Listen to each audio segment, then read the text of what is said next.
Hey y'all, it's Stacy. Welcome back to the kitchen. Today's lesson is about sausage gravy. Now, I know what you're thinking.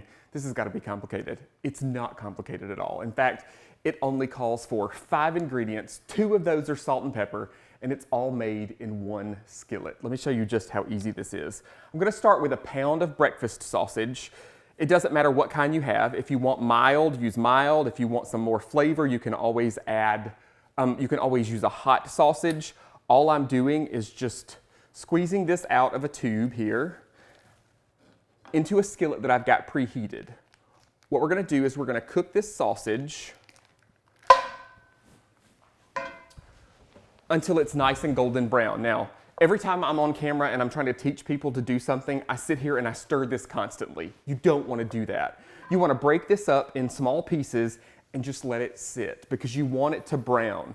The same thing goes for ground beef. You know, a lot of times when we cook ground beef, the instructions in a recipe might say cook it until it's no longer pink.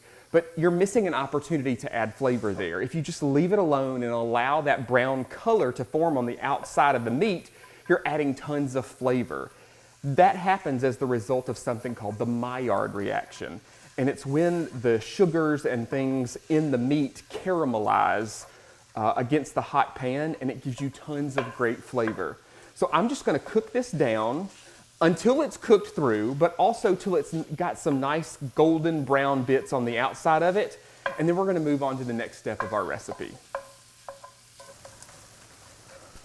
All right, so we've let our sausage cook here, and you can see as I kind of scrape the bottom, you can see that I've let this sit long enough that we've got that nice golden brown color on there. That's going to add tons of flavor to this gravy. Now, I get questions sometimes about using something other than pork sausage like what I've used here. And you can do that. You can use like a turkey sausage, but there's a few things that you need to do to change that. So with the pork sausage, what we're going to do is we're not going to drain this away. We're going to use that rendered sausage fat as the fat to make the roux for the gravy. If you use turkey sausage, you're not going to have that rendered fat in there. So you're going to want to add 2 to 3 tablespoons of vegetable oil, canola oil, something like that to give you enough fat to be able to make the roux for the base of this gravy. So to this, I'm going to add about 1/4 cup of all-purpose flour. Again, we're not draining this away. This is all making right here in our skillet. Just sprinkle this over the top. I told you it was going to be easy, nothing complicated. And just stir this together. The rendered fat from the sausage combining with the flour is making the roux, which is the base of our gravy, which is what's going to thicken it all up. I'm going to cook this just for a few seconds, long enough to kind of cook that flour, that raw flour taste out of the flour.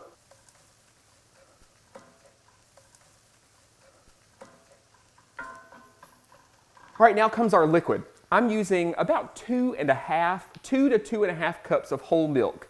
You can use skim milk, you can use almond milk, you could use water even, but the whole milk is going to add more fat and a little more flavor. It is gravy after all. I'm just going to slowly pour this in. Now the thing about this is everybody's gravy is going to thicken a little differently. So I give you a range of 2 to 2.5 cups of milk, because you may need a little less, you may need a little more. And 2, everybody has a little bit different idea of how thick sausage gravy should be. I've got a great photo on the blog of sausage gravy, and the first time that I posted it, everybody was complaining that it was too thick.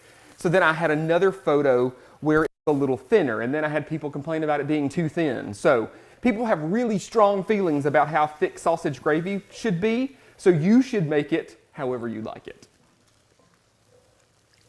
You can see this is thickening up almost immediately as we add this milk. And then we're going to add salt and pepper. Now, salt and pepper to taste. It's another one of those things that people get frustrated about.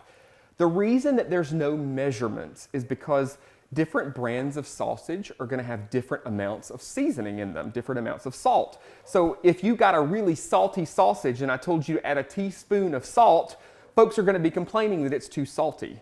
So this is just one of those things where you're literally going to have to add salt and pepper until you get to the point where it tastes right to you. And for me especially, I like a lot of black pepper in sausage gravy. Other folks might not like that much, so it really is a to-taste thing. You can see how perfectly thick that is. You could use regular pepper. If I can open this, I've got freshly ground black pepper. It's going to add a little more flavor. I'm going to reduce this heat down just a little bit. The longer this sits too, it's going to thicken a little bit more. So you may have to add a little more milk as it sits. Stir that together. I'm going to grab a spoon to taste this.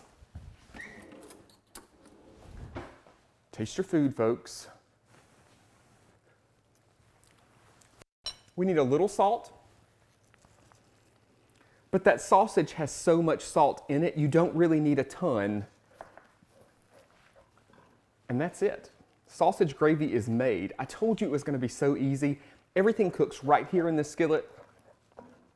And you can see just in the amount of time that I've been talking, this is already thickened up considerably. So I like it like this, but we could certainly add a little more milk. Serve it over biscuits, serve it over grits, serve it over scrambled eggs, eat it with a spoon, whatever makes you happy. It's the perfect way to have a great start to the day.